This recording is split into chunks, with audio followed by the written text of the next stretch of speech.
Hey folks, what's going on today? I hope you guys are all doing really good. I got a couple licks that I just kind of stumbled onto here I'd like to share with you. I thought they was pretty cool, so I'm gonna do them in B. I don't know why, just because. Anyway, the first one sounds like this. Now this first one's definitely like Hendrix inspired, especially the first part of it. Sounds like this.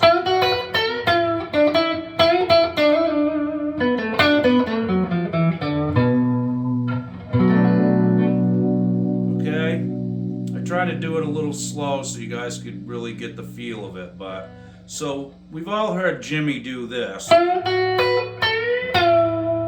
right?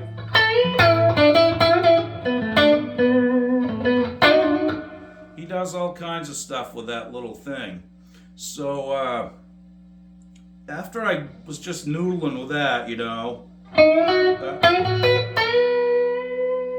just kind of tricky. You gotta bend that B string up from the 10th fret all the way to the. It's a whole step, So all that is G string in the 9th fret, B and E in the 7th. So and bend that B from the 10th up to the 12th. Okay. Now when you got that bent up to the 12th, you got to get your middle finger onto the G string in the 9th fret, so you can hit that note and bend that G string down. And you can't overdo it. It's got to be just right, or it will sound way off. Jimmy was really good at it.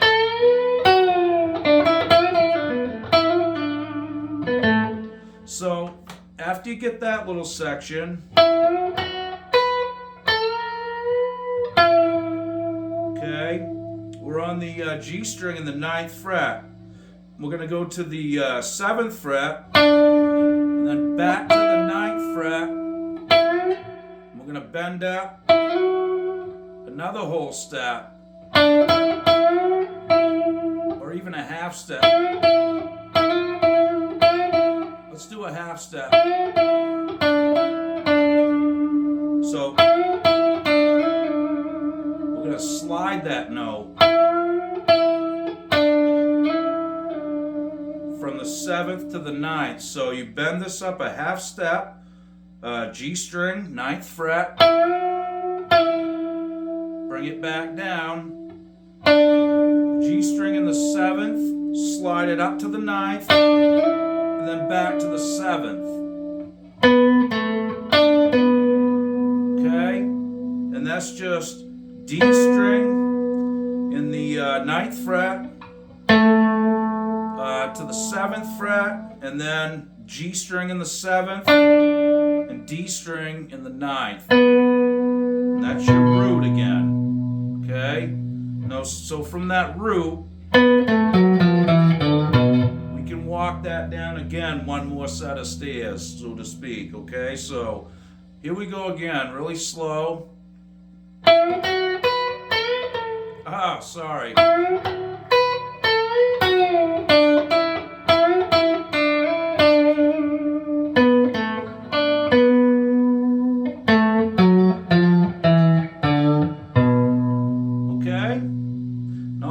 It's just D string in the 7th, A string in the 9th, 8th, 7th, 5th, and then E string 7th on the root again. So we're in B. Okay, so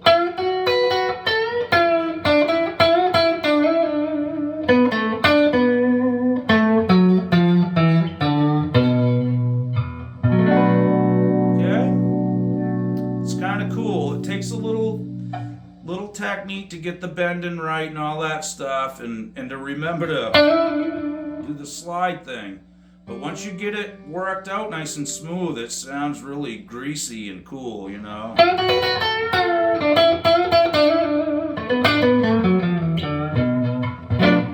like that. Only better if you play it right. Okay, guys, let's go to the next one. It's kind of like a diminished thing. I just stumbled onto these messing around in B, you know, just noodling. And this is kind of a fun one. Let me see if I can remember how to do it here.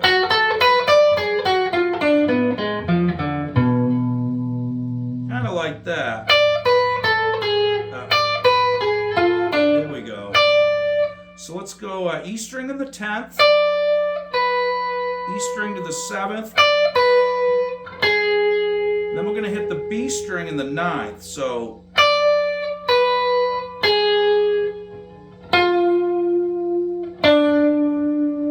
that's the G string in the 10th to the 7th. So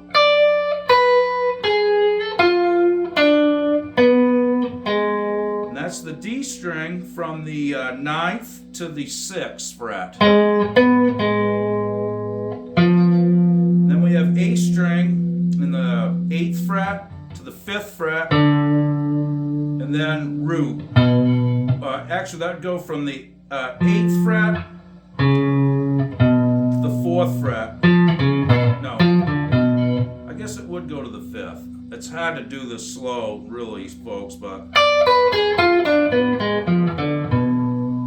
I guess that is how I did it. So, again, really slow if I can pull it off here.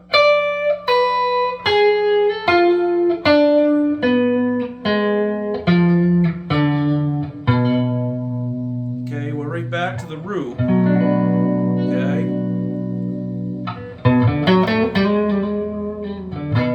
There's another little cool one if you guys want to learn that one. Okay, off any root, okay. So E string in the 7th fret, A string in the 5th, D string in the 4th. Then we're going to go D string in the 7th, okay? So then we're going to slide the D string. After we get to the 7th fret with it, we're going to take our finger off and slide from the 5th to the 6th, okay?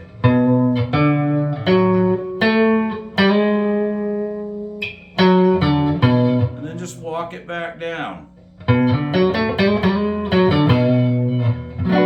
That's all in minor too, believe it or not. Sounds cool, it's just not in that upper register. Whoop.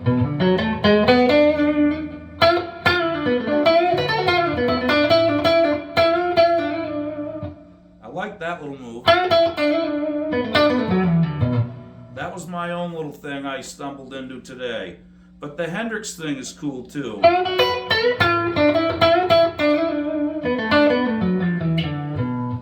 You know, it's just it's kind of like an iconic thing for him.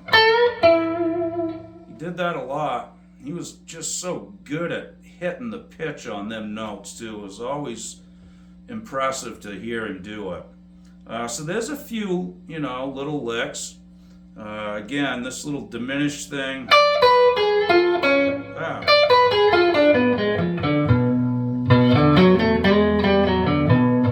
You know, just work around with them shapes. You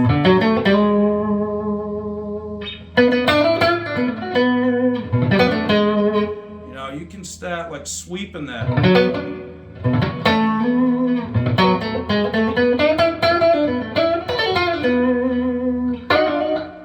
I don't know.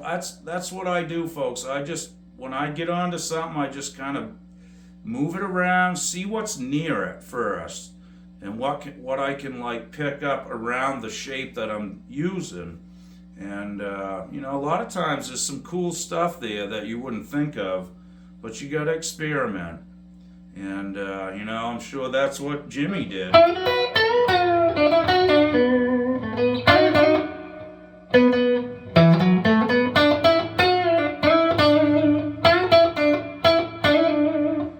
See, like that lick, there's a lot of ways to phrase that.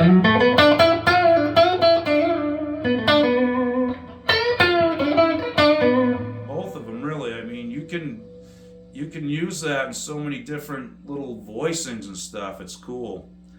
So anyways, that's about it for today. Just kind of noodling around. I think I'm gonna continue to do that, probably off camera here. Playing the little Mustang today. Feels pretty good and sounds good. I'm just actually going through a bunch of guitars here and kind of making a pile of some of the stuff that I'm going to use for recording here coming right up. So, you know, you think you know what they sound like, but you got to dig them back out and, you know, try a few different amps, different pedals and stuff like that. That's kind of what I do.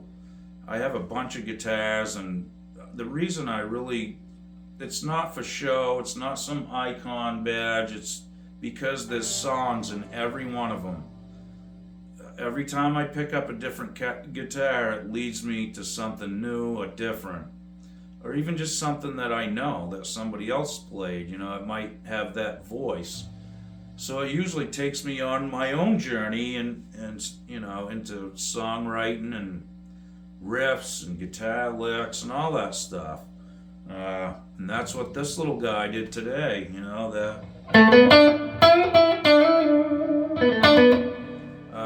this is a cool sounding little guitar. This is a Squier Mustang too. This isn't a Fender or anything like that. It's just, well, it's not stock. I actually took the trem system off and got rid of it, and I put a hardtail top-loaded Telecaster bridge on it, and you know, got rid of the trem, like I said. I put a piece of ebony on here just to cover up the holes. It's kind of nice. You can rest your cheeky palm on it. It's kind of cool. It's the best thing I ever did to the guitar, was get rid of the trem system. You know, these had that thing like the Jazzmaster. You could flip the bridge back and forth with the strings on it. I mean, it just wasn't a good design. I couldn't keep it in tune or intonated, so off it went. I just wanted to play the guitar, you know, and have it stay in tune. It sounds really nice and it plays like butter. It's short and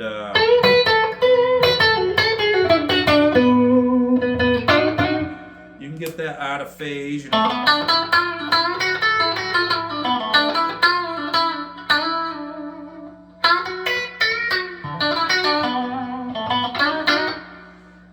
Yeah, really fun guitar to play. Anyway, this one's going in the pile. I'm going to use this on some recordings here and stuff. I just like the sound of it. It's got a nice...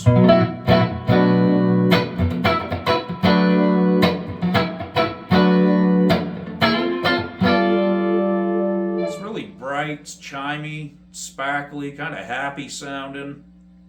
You know, that's what I mean. Once I hear something like that, now I'm going to probably work on something that's, you know, not dark sounding or something. I mean, I guess that's how it works. I don't really pay much attention to it as far as what comes out of each guitar, but I do know that songs come out of these guitars because I have witnessed that hundreds of times, literally. So anyway, folks, I just thought I'd share those little ideas there, and it does have that kind of Hendrix vibe, which is cool. We need more of that in music today, right? Well, anyway, folks, thanks again for watching. I hope that helped, and sorry for the sloppy playing, but that's just the way it is. I can't help it right now. So anyways, we'll see you guys real soon. Be good. Okie doke.